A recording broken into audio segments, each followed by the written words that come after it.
সুপ্রিয় অষ্টম শ্রেণীর শিক্ষার্থীবৃন্দ, আশা করি তোমরা সবাই ভালো আছো। অনলাইন পাঠদান কার্যক্রমের ধারাবাহিকতায় আজকে আমি আরেকটা ক্লাস নিয়ে তোমাদের সামনে হাজির হলাম। আমি মোহাম্মদ শাহিন আক্তার, সহকারী শিক্ষক, গণিত ও সাধারণ বিজ্ঞান, তারাকান্দি উচ্চ বিদ্যালয়, গাজীপুর, সিরাজগঞ্জ। তো শিক্ষার্থীরা,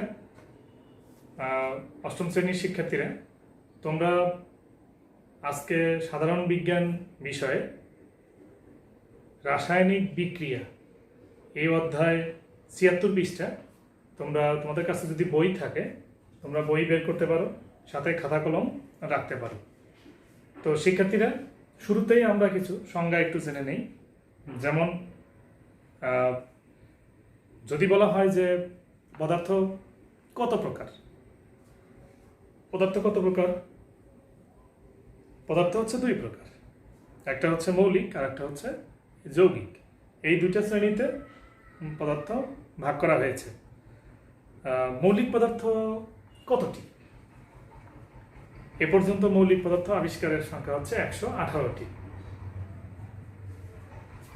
কোন মৌলের পুরো নামের সংক্ষিপ্ত রূপকে প্রতীক বলা হয়। তো মৌলের পুরো নাম আমরা লিখব না লিখে ইংরেজি বা ল্যাটিন নামের একটা অক্ষর কিংবা দুইটা অক্ষর দিয়ে আমরা মৌল প্রকাশ করব। তাহলে কোনো মৌলের পুরো নামের এই সংক্ষিপ্ত রূপকে বলা হবে প্রতীক। যেমন ধরো হাইড্রোজেন, আমরা একটা অক্ষর এইচ দিয়ে লিখব যে হাইড্রোজেন। যেমন ধরো অক্সিজেন, একটা অক্ষর দিয়ে লিখব। আবার ধরো ক্যালসিয়াম, এইবার কিন্তু দুইটা অক্ষর দিয়ে লিখব। দুইটা অক্ষরের বেলায় কি বৈশিষ্ট্য থাকবে? প্রথমটা বড় হাতের অক্ষর থাকবে আর দ্বিতীয়টা হচ্ছে ছোট হাতের অক্ষর থাকবে। যেমন ধরো ম্যাগনেসিয়াম, এম বড় হাতের থাকবে, জি থাকবে ছোট হাতের। যেমন ধরো অ্যালুমিনিয়াম, এ বড় হাতের থাকবে, এল কিন্তু ছোট হাতের থাকবে। আবার ধরো সোডিয়াম, এন বড় হাতের থাকবে, এ কিন্তু ছোট হাতের থাকবে। আচ্ছা, তো শিক্ষার্থীরা, তাহলে প্রতীক কাকে বলে? আমরা জানলাম যে কোনো মৌলের পুরো নামের সংক্ষিপ্ত রূপকে বলা হয় প্রতীক। এবার আমরা জানবো যে সংকেত কাকে বলে। কোনো মৌল বা যৌগের অণুর সংক্ষিপ্ত রূপকে সংকেত বলা হয়। তাহলে সংকেত কাকে বলে? কোনো মৌল বা কোনো যৌগের অণুর সংক্ষিপ্ত রূপকে সংকেত বলা হয়। যেমন ধরো হাইড্রোজেন অণুর সংকেত H2, অক্সিজেন অণুর সংকেত O2, হাইড্রোক্লোরিক অ্যাসিডের সংকেত HCl। যেমন ধরো সালফিউরিক অ্যাসিডের সংকেত H2SO4। যেমন ধরো সংকেত খাবার লবণ সোডিয়াম ক্লোরাইড NaCl। এগুলো হচ্ছে সংকেত। তাহলে আমরা সংকেত কাকে বলে জানলাম? যে কোনো মৌল বা যৌগের অণুর সংক্ষিপ্ত রূপকে সংকেত বলা হয়। তো শিক্ষার্থীরা, এখন আমরা জানবো যে যোজনী। আমরা এখন জানবো যে যোজনী কাকে বলে।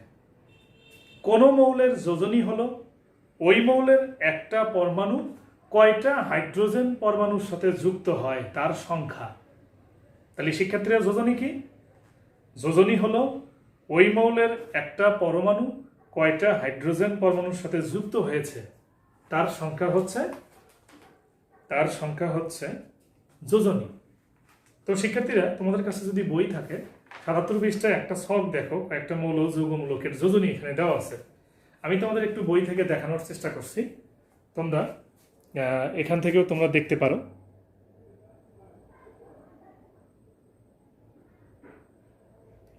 শিক্ষার্থীরা দেখো, প্রথমে লেখা আছে, প্রথম ছকের উপরেরটা দেখো, লেখা আছে হচ্ছে অধাতু মৌল। অধাতু মৌল যেমন ধরো হাইড্রোজেন, প্রতীক হলো H, ক্লোরিন প্রতীক হলো F, chlorine Cl, bromine Br, iodine I। এই সবকটার যোজনী কিন্তু এক। এগুলো হচ্ছে অধাতু মৌল। আবার যোজনী 2 দেখো অক্সিজেন, সালফার, কার্বন। আবার যোজনী 3 দেখো নাইট্রোজেন, ফসফরাস। যোজনী দেখো 4 কার্বন এবং সালফার। শিক্ষার্থীরা দেখো কোনো কোনো মৌলের কিন্তু আবার একাধিক যোজনী, যেমন ধরো সালফার, এর যোজনী কিন্তু 2-4, কার্বন এর যোজনী কিন্তু 2-4। তো শিক্ষার্থীরা দ্বিতীয় ছকে দেখো একটু ধাতু মৌলগুলো দেখো। যোজনী 1 সোডিয়াম Na, পটাশিয়াম K যোজনী 1, কপার Cu যোজনী 1, সিলভার Ag যোজনী 1, গোল্ড Au যোজনী হলো 1। দেখো যোজনী 2 magnesium Mg, calcium Ca, iron Fe, copper Cu, zinc Zn, tin Sn, lead Pb। যোজনী 3 দেখো aluminium Al, iron Fe, gold Au। যোজনী 4 দেখো টিন Sn, লেড Pb। তো শিক্ষার্থীদের দেখো এর মধ্যে কোনো কোনো মৌলের আবার একাধিক যোজনী রয়েছে, যেমন দেখো কপার যোজনী 1 এবং 2, এরপর দেখো টিন 2 এবং 4, এরপর দেখো লেড 2 এবং 4, এরপর দেখো আয়রন যোজনী 2 এবং 3। তো শিক্ষার্থীরা এরপর নিচে দেখো যৌগমূলক অ্যামোনিয়াম NH4 ধনাত্মক, হাইড্রোক্সিল OH ঋণাত্মক,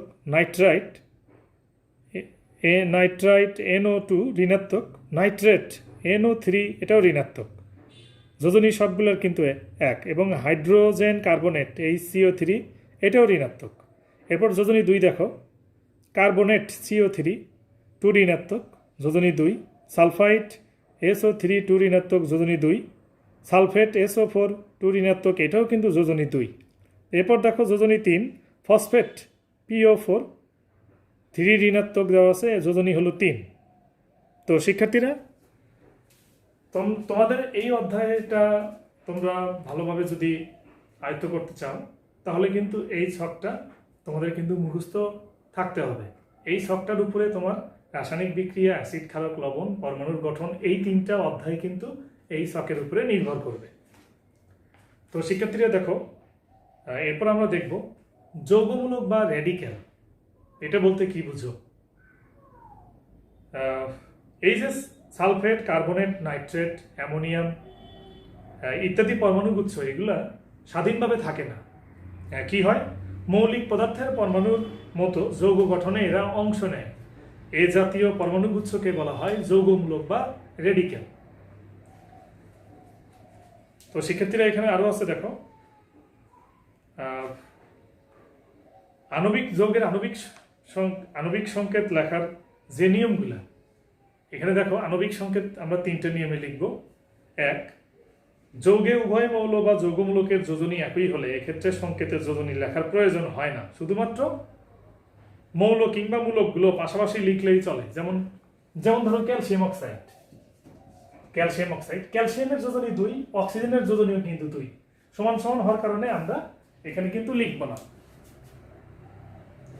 আবার ধরো অ্যামোনিয়াম ক্লোরাইড, অ্যামোনিয়ামের যোজনী 1, ক্লোরিনের যোজনী 1, আমরা এই ক্ষেত্রেও লিখব না। অ্যামোনিয়াম নাইট্রেট, এখানেও অ্যামোনিয়ামের যোজনী 1, নাইট্রেটের যোজনীও 1, আমরা এই ক্ষেত্রেও লিখব না। দেখো এরপর নিয়ম 2, উভয় মৌলের কিংবা উভয় মূলকের যোজনী কোনো নির্দিষ্ট সংখ্যার গুণিতক হলে ওই সংখ্যা দিয়ে যোজনী ভাগ করে বিনিময় করে আমরা লিখব। যেমন ধরো C2O4, কার্বনের যোজনী কত 4 আর অক্সিজেনের যোজনী কত 2, তাহলে এই ক্ষেত্রে আমরা 2 দিয়ে 2 এর মধ্যে ভাগ দিব 1, 2 দিয়ে 4 এর মধ্যে ভাগ দিব 2, তাহলে আমরা কার্বন ডাই অক্সাইডের সংকেত আমরা লিখব কিন্তু CO2। দেখো 3 নাম্বার, আমরা কিভাবে যৌগ গঠন করব। এ মৌলের যোজনী যদি X হয়, এ মৌলের যোজনী যদি X হয় আর বি মৌলের যোজনী যদি Y হয়, তবে এ এবং বি দুইটা মৌল দিয়ে যে যৌগ তৈরি হবে সেই যৌগটা আমরা লিখব হচ্ছে AYBX, অর্থাৎ এ মৌলের যোজনী বি তে আর বি মৌলের যোজনী হচ্ছে এ তে লিখব। এইভাবে হচ্ছে আমরা যৌগ গঠন করবে, অর্থাৎ মৌলের সংকেত হবে AYBX। তো শিক্ষার্থীরা, আমি যে পর্যন্ত আজকে তোমাদের এই বিজ্ঞান বই থেকে দেখালাম, তোমরা বাসায় এগুলো এই ছকটা আরো ভালো করে দেখবে। আগামী দিন আমরা এই অধ্যায়ের কিছু বিক্রিয়া আমরা দেখব। সে পর্যন্ত সবাই সুস্থ থাকো, ভালো থাকো, আল্লাহ হাফিজ।